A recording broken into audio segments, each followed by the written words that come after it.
नहीं मिला ऐसा। यशवंत संघई ललितपुर से पूछते हैं कि जगत पूज्य गुरुदेव के पावन चरणों में बारंबार नमस्तु।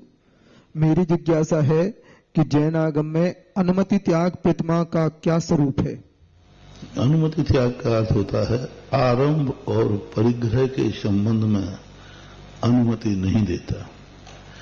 जो है उसके पास वो है। वर्तमान में आरंभ और परिग्रह के संबंध में जैसे कोई व्यक्ति व्यापार करता है तो जो चल रहा है वो चल रहा है, लेकिन हम नए व्यापार करने की अनुमति, मैं माल खरीद लूं क्या, मैं मकान खरीद लूं क्या, मैं खेत कर लूं क्या, ऐसा कोई परिणाम आता है तो वह उसके लिए अनुमति देगा कि भाई ये आपका काम है, आप जानो, मेरा इससे कोई लेना देना नहीं। हमें घर में रहता है, घर की रोटी खाता है, लेकिन नए व्यापार आदि करने के लिए, नए मकान आदि बनाने के लिए वह अनुमति नहीं देगा। ऐसा। वैभव जैन जयपुर से पूछते हैं कि पूज्य गुरुदेव के चरणों में बार बार नमस्तु। गुरुदेव, किसी भी असाध्य रोग से छुटकारा पाने और किसी भी प्रकार के अशुभ कर्म को काटने के लिए ऐसा क्या करें जिससे इस भोग को सुधार सकें और शांतिपूर्ण जीवन जी सकें?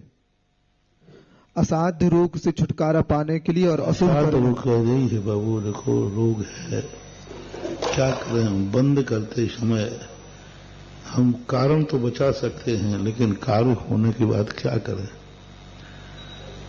जब इसलिए तो बार बार कहते हैं थोड़ा बैयावृत्ति किया करो, रोगी व्यक्ति को देख करके थोड़ा भाव किया करो।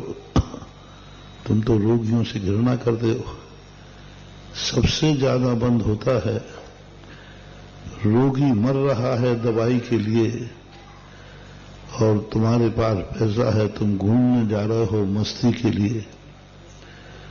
उस समय बरगनाएं कहते हैं, देख वो दवाई के लिए मर रहा है और तू मौज मस्ती के जा रहा है। तो इसलिए मैं कहता हूं आप लोगों से, जब कोई व्यर्थ में घूमने घामने जाओ, व्यर्थ में शौक मौज करने जाओ, मैं मना नहीं कर रहा हूं। तुम्हें यदि पैसा है तो खूब घूमने जाओ, शौक मौज करो, खूब जो तुम्हें करना है करो, तुम्हारा पैसा है, तुम्हारी कमाई है। पर एक अस्पताल को फोन कर लिया करो, डॉक्टर को, डॉक्टर साहब कोई मरीज तो ऐसा नहीं है जो दवाई के बिना मर रहा हो, दवाई के बिना दुखी हो रहा हो। वो कहें कि नहीं है, कोई नहीं, आज कोई मरीज, तो चले जाना। और ये डॉक्टर साहब कहें कि साहब एक मरीज है, इतना खर्च आ रहा है, नहीं आएगा तो वो मर जाएगा, 1 लाख रुपए का खर्च है, और तुम 1 लाख रुपया घूमने जा रहे थे, तुम तुरंत अपने घूमने का टिकट कैंसिल कराओ और 1 लाख रुपया मरीज के पास लेके पहुंच जाओ।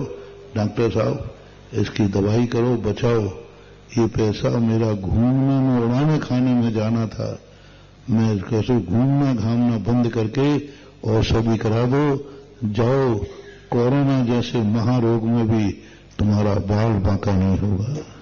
मोदी भैया, कोई भी कुछ नहीं बिगड़ेगा, कुछ नहीं बिगड़ा। कोरोना जैसे रोग में भी तुम्हें कोई छू भी लेगा तो कुछ नहीं होगा, क्योंकि तुमने अपनी मौज मस्ती छोड़ करके एक गरीब की दवाई की। पारसनाथ का क्या था, घूमने जा रहे थे दोस्तों के साथ बनारस में गंगा तट पर, मौज मस्ती के लिए जा रहे थे, मनोरंजन के दोस्तों के साथ हाथी बैठकर, रास्ते में नाग नागन को देख करके घूमना छोड़ दिया, अपना शौक छोड़ दिया, हाथी से कूद पड़े और सब जो मनोरंजन की प्लानिंग बनाई थी कि आज गंगा में खूब बाढ़ आ रही है, चलो देखते हैं, सावन का महीना है, सब शौक छोड़ दिए, नाग नागन को बचाने पहुंच गए। परिणाम ये हुआ कि नाग नागन ने कहा, अपने मौज शौक मनोरंजन छोड़कर मुझ जैसे तुच्छ व्यक्ति को बचाने आ गए। लो साहब, उन्हीं ने धरणी पद्मावती बनकर के बचा लिया। तो आप लोग भी कोई अपने शौक मौज छोड़ करके किसी के काम आओ तो सही, किसी के दुख में अपना सुख छोड़कर आओ तो सही, किसी को दुख मेटने के लिए अपना कुछ सुख का बलिदान करो तो सही। तो फिर ऐसी समय नहीं आएगा। और असाध्य रोग है तो चिंतन करना चाहिए, हम बीमार को छोड़ के गए होंगे और शौक मौज मस्ती की होगी और बीमार यहां तड़प तड़प के मर गया होगा, उस पाप की सजा मुझे दी जा रही है। क्षमता भाव रखो, इसी में सार है। ऑनलाइन जिज्ञासाओं के पश्चात